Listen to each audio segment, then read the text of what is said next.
Thursday, the Dow crossed 50,000 for the first time ever. The S&P broke records and everyone was buzzing. But Friday, 337 points gone. Tech got hit hard in one session. One update from the Trump and China talks, one headline out of the Strait of Hormuz, and the whole market shifts. But that's just trading in 2026. But what moments like this remind me is that strategy is only part of it. Ultimately, how you're set up matters just as much. So the question is, are you on a regulated platform? And is your capital actually protected? Or when something moves fast, can you react? Or are you just stuck logging in to multiple accounts trying to get a clear picture? So one of the platforms that I use is called Amana. Now it's UAE headquartered and it's regulated by SMA, DFSA and SISEC. The Amana app is actually only available in MENA region and everything's in one place. You've got Forex, gold, stocks, crypto, ETFs. And when something's moving in the market, I can see my full position and act. There's no scrambling around. No platform makes a volatile market calm. That's not actually how it works. But being on something regulated and reliable, that part is in your control. So I'll put the link in the video description. If you want to go and check it out, all the details are there. Okay, so let's get into today's video. So we currently got Bitcoin sitting at just under $63,000. We have Ethereum sitting at $1,600. Where's Solana? Solana's at $65, and obviously my favorite project of all time, Hyperliquid's sitting at $63. I probably sound like a broken record when I say this, but anyone that watches the channel, anyone that knows me in terms of what I buy and sell and stuff, they will know that I bought Hyperliquid at $4 all the way down here. It wasn't actually even listed when I bought it. So yeah, amazing entry on Hyperliquid, and obviously it's absolutely flying still. So I've always kind of been DCAing out of it, and then on dips I'll buy some more and stuff like that. So I love Hyperliquid. I think that we're going to do really well on Hyperliquid. Now I did a Bitcoin video in terms of market update on, I think it's Friday or Thursday. I think it's Friday. And Fear and Greed Index was at 18. Fear and Greed Index is now 15. And I said, look, I think that we're coming into a potential reversal. It looks like that's starting to happen. We could completely fall out of the sky and go back down.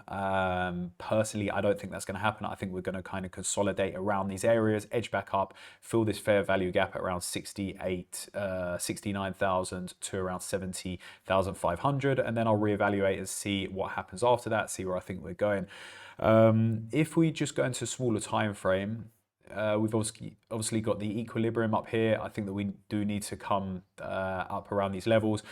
Next area of resistance is around 65, say 66,000 to around 68,000. I suppose you could say around these levels as well, but we seem to be pushing through that a bit. Yes, we've had a small rejection off it. I think we'll fill the fair value gap, start edging up, and basically create higher highs up here and then start going back up. Okay, so let's jump into the gold charts. So currently in a short at the moment, I'm looking for a continuation with a sell-off. Then I am looking for a reversal to come up, fill the breaker structure around 4,366. Fill this fair value gap here, potentially fill this one, revisit the equilibrium, get rejected, and then fall back down. And as you can see, we're in a massive downtrend on the hourly chart for gold. So I'm going to be looking to, we'll see how the short goes as well, then potentially open a long position, ride this back up, and then continue to fall to the downside. Also, all of the trades I post in my Telegram channel. So I trade FX markets daily. Crypto I more invest in. I don't really trade it as much unless it's Bitcoin. So if you do want to follow my trades for free, my Telegram channel is in the link in the video description. So yeah, definitely go check that out.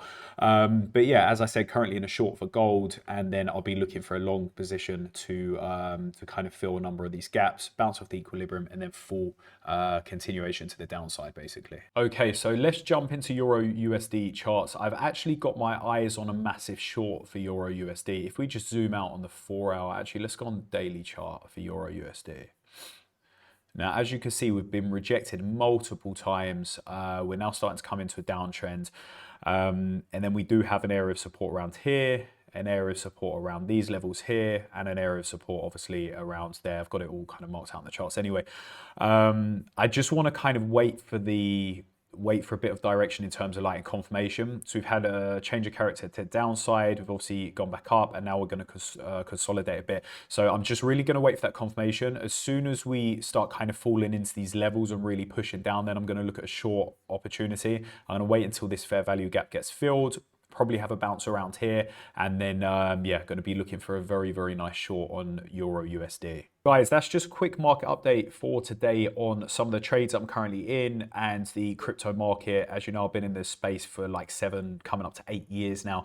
So yeah, I trade FX pairs and I invest in crypto and also trade Bitcoin. So if you do want to get involved, join my public channel, links in the video description. Make sure you drop a comment below for any videos or any pairs that you want me to trade or do technical analysis or anything on. More than happy to do that. So like the video, drop a comment below, definitely subscribe to the channel and join the group. The link's in the video description. I'll see you guys in the next video.